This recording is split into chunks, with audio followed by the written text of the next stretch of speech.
যখন মাছ বাড়বে তখন মাছের দাম কমবে।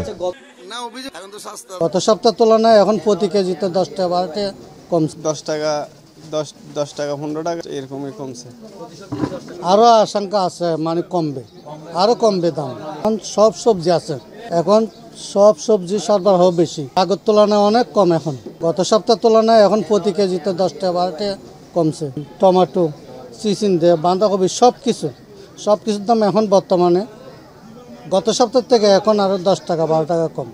অনেক কম না, প্রত্যেক কিছু কম। এখন ধনিয়া পাতা হোক, কাঁচামাল হোক, বেগুন হোক, সব কিছুর দাম কম। লাউ হয়েছে যে 40, মিষ্টি কুমড়া 40, বাঁধাকপি 40, সিম 70 টাকা, টমেটো 80 টাকা, তিতাকরলা 70 টাকা, বরবটি 60 টাকা, 60 ভেন্ডি 60 টাকা। গত সপ্তাহ 10 টাকা 10 টাকা 15 টাকা এরকমই কমছে। এখন তো মোটামুটি আসতেছে আপনার না অভিযোগ, তো মনে করেন মোটামুটি সস্তা আছে সবকিছু। এখন তো সস্তা মোটামুটি সব ইয়ার ভিতরে আছে আপনার তরকারি। মাছের দাম একটু মোটামুটি কমে আছে অন্য কোনো জিনিসের থেকে, যে মাছ একটু বাজার একটু এখন সস্তা গেলে না, দরের চেয়ে কম, মানে আগের থেকে কম।